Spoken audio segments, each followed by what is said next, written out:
నేను చదివిన the best horror story ఇప్పుడు మీకు చెప్పబోతున్నాను. జాగ్రత్తగా వినండి. మీరు వింటున్నప్పుడు ఆ కథలో లీనమైపోతారు. అంత భయంకరంగా ఉంటుంది. అలాగే మీకు నచ్చుతుంది కూడా. ఒక దట్టమైన అడవిలో చాలా సంవత్సరాలుగా ఒక తెగ ప్రజలు జీవిస్తున్నారు. వేటాడడం, జంతువులను మచ్చిక చేసుకోవడం వీరు చేసే పని. అలా చాలా సంవత్సరాలు ఆనందంగా జీవించారు. కానీ ఒకరోజు ఆ గూడెంలో వేరే తెగకు సంబంధించిన ఒక వ్యక్తి ప్రవేశించాడు.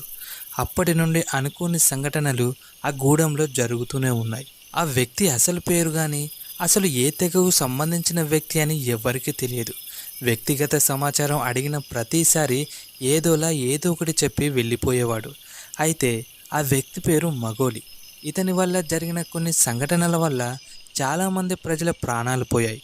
ఒకరోజు రాత్రి గూడానికి కొద్ది దూరాన ఎవరో కూర్చొని మనిషి మాంసం తింటున్నాడు. ఇది ఆ గూడానికి పెద్ద అయిన సింగన్న చూశాడు. లోపల భయపడ్డా చడీ చప్పుడు కాకుండా గూడెంలోకి వచ్చేశాడు. అయితే ఆ విషయం ఎవ్వరికీ చెప్పలేదు.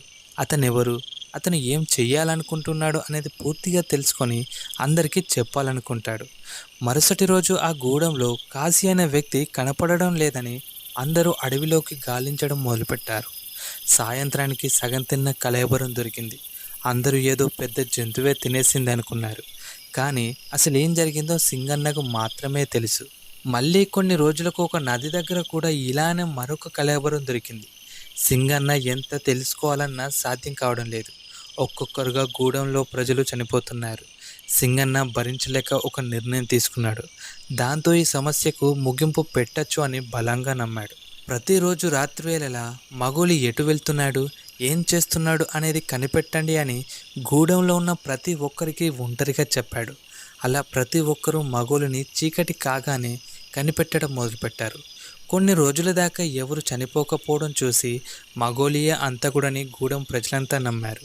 అయితే కొన్ని రోజులకు మళ్ళీ ఒక వ్యక్తిని ప్రాణాలతోనే ఎవరో తినడం ఒక మహిళ చూసింది. అప్పటి నుండి మళ్ళా భయం మొదలైంది. అలా వెతికే వారందరికీ నమ్మలేని నిజం ఒకటి తెలిసింది. అది మరేదో కాదు, మాలిని. మీకు మాలిని గురించి చెప్పలేదు కదూ.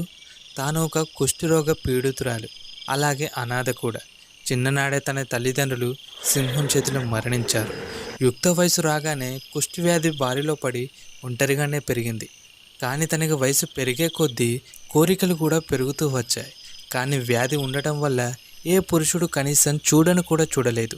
ఆ బాధతో ఒంటరిగా ఇంట్లోనే ఉండి జీవితంపై విరక్తి పుట్టి కొంతకాలానికి అదే ఇంట్లో చనిపోయింది. గూడెం పెద్ద అయిన సింగననే ముందుండి శవానికి దహన సంస్కారాలు చేశాడు. అయితే మాలిని చనిపోయిందిగా, మరి ఎలా చంపుతుంది అని మీకు సందేహం వచ్చే ఉంటుంది. అక్కడికే వస్తున్నా. మాలిని చనిపోయిన సరిగ్గా 10 రోజులకు మాలిని సమాధిని ఎవరు త్రవ్వి శవాన్ని గల్లంతు చేశారు. కానీ అనాథ శవం కాబట్టి ఎవరు అంతగా ఆసక్తి చూపలేదు. అయితే ఇప్పుడు చనిపోతున్న వారికి మాలినికి ఏం సంబంధం అంటారా? సంబంధం ఉందో లేదో చివర్లో మీకే తెలుస్తుంది. కానీ ఇక్కడ సమస్య అది కాదు.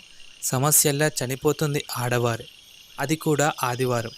ఆదివారం వస్తుందంటే చాలు గూడెంలోని ఆడవారి అందరికీ చెమటలు పడుతున్నాయి. ఇది ఇలా ఉంటే మగోలి ప్రతి ఆదివారం కనిపించకుండా ఎటో వెళ్ళిపోతున్నాడు. సింగన్న ఒక కన్ను మాత్రం మగోలి పైన వేశాడు. శనివారం రానే వచ్చింది. ఆడవారు భయపడుతున్నారు. గూడెంలో ఒక ధైర్యవంతుడైన వీరాన యువకుడున్నాడు. ఈ సమస్యను తాను గమనించడం మొదలుపెట్టాడు. శనివారం సాయంకాలం వీర ఒక పన్నాగం పన్నాడు. అది వింటేనే చాలా భయంకరంగా ఉంది. ఇక చేస్తే ఎలా ఉంటుందో ఊహిస్తేనే ఏదోలా అనిపిస్తుంది. To be continued next episode.